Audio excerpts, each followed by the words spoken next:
Shalom alaihim, ibu bapak, saudara-saudari dan anak-anakku sekalian. Selamat bertemu kembali dengan konten pujian dari GPIB Jemaat Ebenezer Blitar. Tetapi carilah dahulu kerajaan Allah dan kebenarannya, maka semuanya akan ditambahkan kepadamu. Kita bersama-sama akan membaca dan merenungkan firman Tuhan. Dengan demikian kita memuji nama Tuhan. Dan ibu bapak, saudara-saudari, serta anak-anakku sekalian, sejatinya ujian tidak menghalangi pujian. Firman Tuhan pada saat ini kita akan membacanya dari 2 Tawarik pasal 16 ayat 1 sampai dengan 6. Mari kita berdoa terlebih dahulu.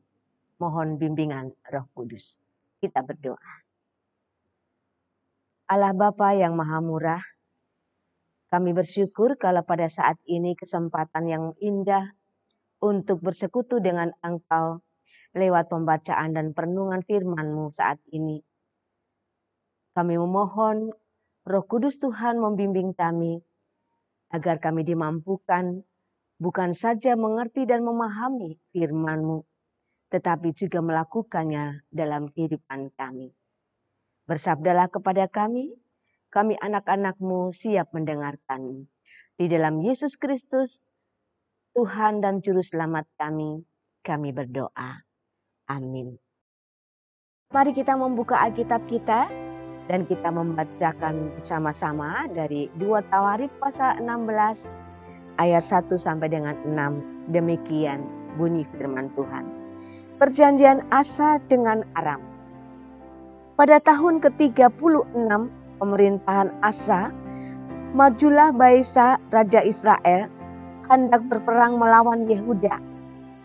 Ia memperkuat Rama dengan maksud mencegah lalu lintas kepada Asa Raja Yehuda.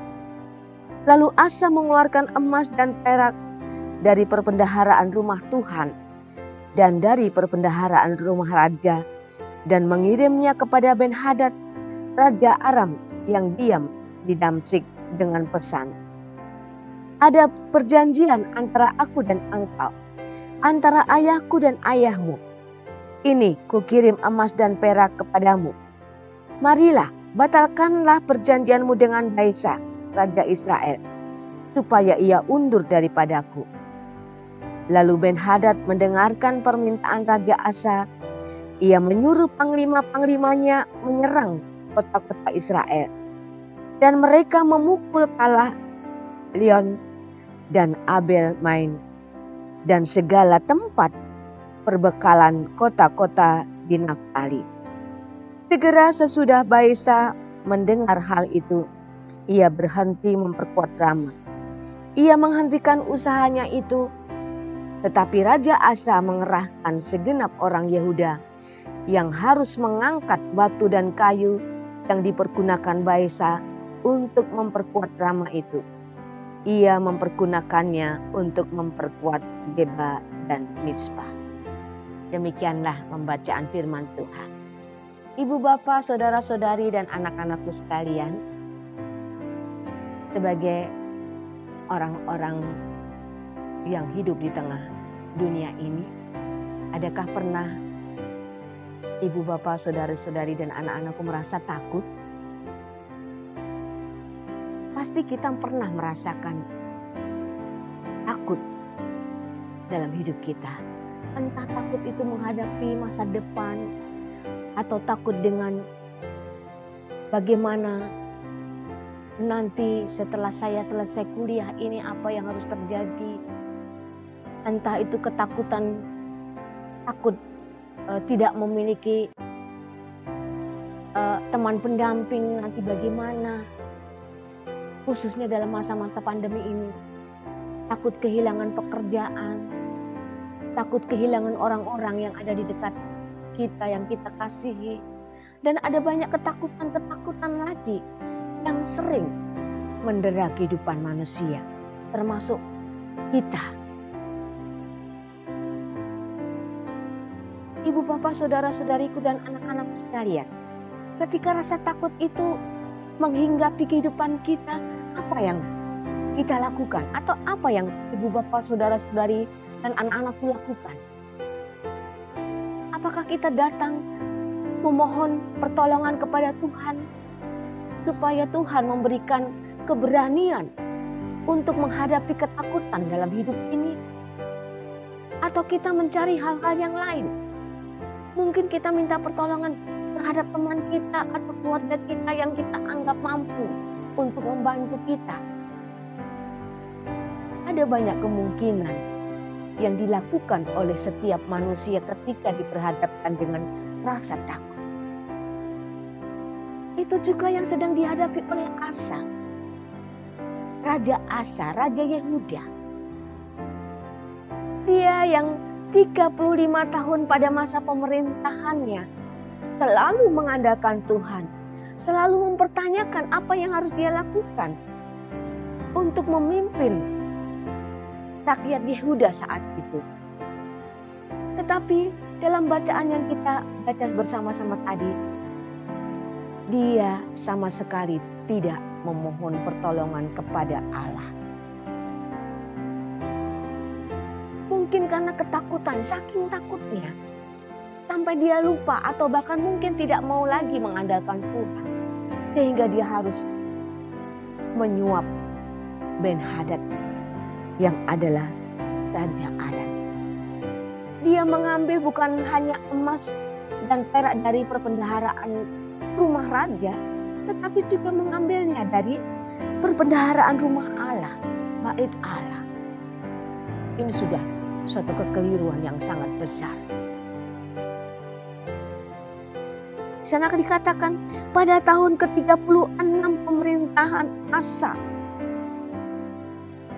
dia takut ketika Baesa, Raja Israel, membuat atau memperkuat Rama dengan maksud supaya lalu lintas kepada Raja Asa, Raja Yehuda itu diputuskan atau sama sekali tidak ada terhubung lagi.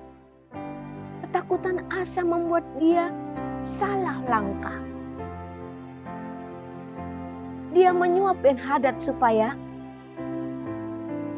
memihak kepadanya, lalu menyerang kepada Baesa, Raja Israel saat itu. Dan ibu bapak, saudara-saudariku dan anak-anakku sekalian, kalau kita perhatikan dalam masa pemerintahan Raja Asa ini, pada tahun-tahun pertama sampai 10 tahun, dia sangat mendengarkan apa yang dikatakan oleh Allah. Dia menghancurkan semua berhala yang ada di Yehuda. Bahkan sampai dia pun memecat neneknya yang menjadi ibu suri saat itu karena neneknya menyembah berhala. Sampai sedemikian tindakan Asa. Bahkan dia pun sempat ditolong oleh Allah ketika harus menghadapi bala tentara dari Ethiopia. Ada 1 juta tentara dan juga 300 kereta kuda saat itu dikalahkan karena Asa mau mendengar apa yang dikatakan oleh Allah. Karena Asa mau mohon pertolongan pada Allah. Karena Asa mau mengandalkan Allah. Tetapi di akhir, menjelang akhir masa pemerintahannya, di tahun ke-36. Dan pada akhirnya pada tahun ke-41 masa pemerintahan Asa, Asa harus meninggal. Dengan cara yang tidak benar di hadapan Tuhan karena dia tidak lagi percaya kepada Allah. Ini sungguh sangat-sangat disayangkan. Kenapa sampai Asa sedemikian rupa mengandalkan dirinya sendiri, bahkan mengandalkan orang lain, mengandalkan manusia, bukan mengandalkan Allah. Ketika dia diperingati oleh Allah melalui Hanani sang pelihat itu, dia tidak segera bertobat, tetapi malah makin meninggalkan Allah. Ibu bapak, saudara-saudariku dan anak-anakku sekalian, dalam kehidupan ini kita tidak pernah lepas dari pergumulan, kesulitan dalam hidup ini. Jangan kemana-mana ketika kita diperhadapkan dengan pergumulan. Datanglah kepada Allah, satu-satunya penolong dalam kehidupan kita. Mungkin manusia di sekitar kita mengecewakan kita, tetapi Allah, ketika kita mau mengandalkan Dia dalam segenap kehidupan kita, maka Allah akan mengulurkan tangannya untuk menolong kita. Bukan kita terhindar dari pergumulan, tetapi Tuhan memberikan kekuatan, kemampuan untuk kita dapat menghadapi pergumulan itu. Andalkan Tuhan dalam seluruh kehidupan kita. Apapun pergumulan kehidupan yang kita hadapi, percayalah bahwa Allah lebih berkuasa dan lebih kuat dari pergumulan yang sedang kita hadapi. Apabila di hari ini kita menghadapi masalah, baik itu di rumah, di tempat kita belajar, di tempat kita kuliah, di kantor, di masyarakat, kita bermasalah dengan tetangga kita, di mana-mana tempat aktivitas kita, kembalilah kepada Allah. Bawalah dalam doa dan selesaikan dengan cara yang berkenan kepada Tuhan. Setiap masalah yang dihadapi, kalau kita berserah kepada Allah, maka akan bisa tertangani dengan baik. Percayalah, penyelesaian yang terbaik asalnya hanya dari Allah. Mari ibu bapak, saudara-saudariku dan anak-anakku yang terkasih, terus mengandalkan Allah. Bersama dengan Dia, bersama dengan Allah, kita dimampukan untuk menghadapi segala pergumulan dan permasalahan dalam hidup ini dengan cara yang benar, yaitu caranya Allah. Kiranya Tuhan menolong kita menjalani kehidupan masa sekarang dan juga masa yang akan datang dengan terus mengandalkan Tuhan. Terpujilah Tuhan Yesus dan firman-Nya. Amin. Mari kita berdoa terlebih dahulu. Kita berdoa. Bapa, kembali kami bersyukur kepadamu, seraya kami memohon ampun atas segala salah dan dosa kami. Apabila selama ini kami senantiasa mengandalkan kemampuan diri kami, bahkan kami mungkin mengandalkan orang-orang yang kami anggap mampu untuk membantu persoalan kami, untuk menolong, menyelesaikan setiap pergumulan kami. Saat ini kami mau belajar dari peristiwa yang dihadapi oleh Asa. Ketika Asa tidak mengandalkan Tuhan dan tidak mau segera bertobat kepadamu, maka yang terjadi bukanlah kebaikan, tetapi justru penghukuman yang Tuhan anugerahkan, yang Tuhan berikan. Tuhan, biarlah Engkau menolong kami untuk kami senantiasa mengandalkan Tuhan ketika kami diperhadapkan dengan pergumulan dan persoalan hidup kami. Dengan percaya dan mempercayakan hidup ini kepadamu, maka kami akan mendapatkan jalan keluar yang terbaik. Sehingga kami dapat terus memuji serta memuliakan nama Tuhan dalam segenap kehidupan kami. Di tengah keluarga, bersama-sama dengan seisi rumah tangga kami, di tengah-tengah kegiatan kuliah kami, di tengah-tengah pekerjaan kami, dan juga pergaulan kami di tengah masyarakat, dimanapun kami berada.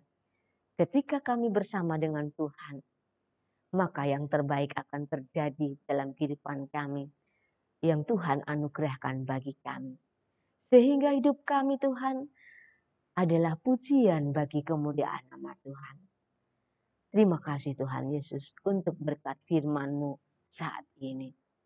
Di dalam nama Tuhan Yesus Juru Selamat kami kami berdoa dan bersyukur kepada Bapa di surga. Terpujilah namamu kekal selama-lamanya. Amin.